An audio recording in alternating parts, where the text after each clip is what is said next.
One of the perks of being a nerd is that you end up reading and learning a lot, but one of the cons is that you end up bankrupting yourself because you go and buy books. So thank you for your contributions, your coffees, and for everything that will help me to continue to buy more books. Anyways, the poops, while I was on my journey to go and get some books at the final close of the KL International Book Fair, guess who I found?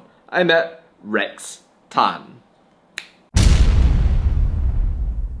If you don't remember Rex Tan, then what are you? Budak Zaman TikTok? Here's the guy's mug. Note that this is one of those posts out there with thousands of people with angry emojis. And why? Because you might remember this fracas right here. I'm not gonna play out the entire drama again. I think a lot of you have seen the angry comments, even the memes. I'm not gonna read the entire question, but you can go right ahead and pause the video right here if you want to go ahead and read it. Or watch my old videos about this topic, that works too. Anyway, I think most of you know that he went into hiding, got detained, remanded, finally got released. And for months, people were wondering where he was. And as it turns out, he was at the KL International Book Fair with your Sapoop. Then on a couple of occasions, we've had exchanges at different events. It's at least like 3 to 4 different events. I know him as the super hard-working journalist who basically just goes right after the event and immediately starts typing in the coffee shop before he sends out everything. And interestingly enough, he's one of the only FMT journalists that I can actually say that I know. Turns out we both went to buy Christopher Tha's Zheng, which was a pretty good book, I must say. Congrats, Christopher. We had a nice chat for a while. And when he left after our conversation, he went over to go swimming, which showcases that he is still very much in good physical health. So yes, he seems fine. Good to see you, bro. And that's it for the update. Just kidding, just kidding. Anyway, this is me delivering on a promise that I made, which is that if I post this photo, then I will go out there and make this video. So this is your Sapoop delivering on a promise to Rex Tan. Cause he feels like he was unfairly characterized. Now, most of you know that I made a couple of videos about Rex Tan. In fact, if you actually go on Google right now and you search Rex Tan, you'll actually notice that some of the top image search results are my video right here and my video right over there. The Rakyat post started featuring the guy. Fahmi Fadzil had to warn against doxxing and harassment, although I guess the Malaysian public hasn't really learned from that. Oh hey look, I got featured again.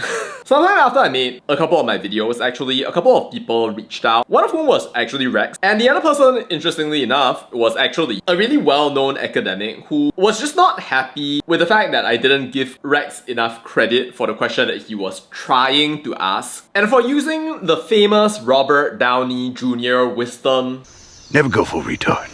Okay, let's get this straight. If you feel insulted by that, or if you think that was inappropriate, I sincerely apologize. But I think Rex himself acknowledges that it was not the most well-formulated question. But you know, we talked about it, we discussed it. I pushed back a little, but of course there was another pushback. People saying that Galloway was being opportunistic, wants to be terpaling Palestine, will sell his soul for 5 yuan to the Chinese Communist Party. Citation very much needed. But anyway, I thought that it would be a good time to clear the air. Talked to him a bit. I asked him, hey, when you said all of this, what were you really trying to say? And it turns out that if Galloway hadn't dismissed the question, you do know by comparing yourself to the Palestinians, he would have asked a relevant question that I think is worthwhile for all of us to actually ask ourselves. And that is this. Given that Zionism is one extreme form of nationalism, and seeing what we have back home, how can you make it so that in Malaysia, we don't end up trying to make this country a pure ethnic state where people are just trying to get rid of the so-called pendatangs who are, by the way, citizens of Malaysia and trying to create a so-called pure state, which kind of doesn't make sense given that Malay is a constitutional definition and Mahathir is a Malay. But anyway, that is the question that he was trying to ask. Galloway did dismiss that question, and I think that there are lots of answers to it that we do need to explore a little bit more. Because if you look around Malaysia nowadays, you can definitely see this kind of thing where people are just screaming pendatang, pendatang, pendatang day in and day out. talking about tuan tanas here, there, and everywhere, sometimes to a point of neuroticism. Now, I'm not saying that this is like Malay apartheid, as maybe critical spectator might say, but if people are just flipping out about people speaking Malay, UEC, tuan tanah, and rejoicing about people migrating all the time, I think it's important to acknowledge that some people in our country think this way, and the question then is, how do you direct that energy into something more productive than that if you accept that it is a problem? Anyway, once again to the world, Rextan is doing great. Please don't make life difficult for the guy. And I hope that this ends up giving you a little bit of context if you were following this story and you wanted to know an update. And don't get triggered by the question or what it implies. It's all just part of the whole social discourse, which I think is going to be important for really charting out what Malaysia is going to be in the future, rather than avoiding questions and then imagining to yourself that people are so-called gaduk naik junjungs when almost none of you have social position. You are just complainers who go ikut without even thinking about anything or contributing to the evolution of your society. Anyway, what do you think, Sapoops? Let me know your thoughts down in the comments. That's all to say about that, and bye.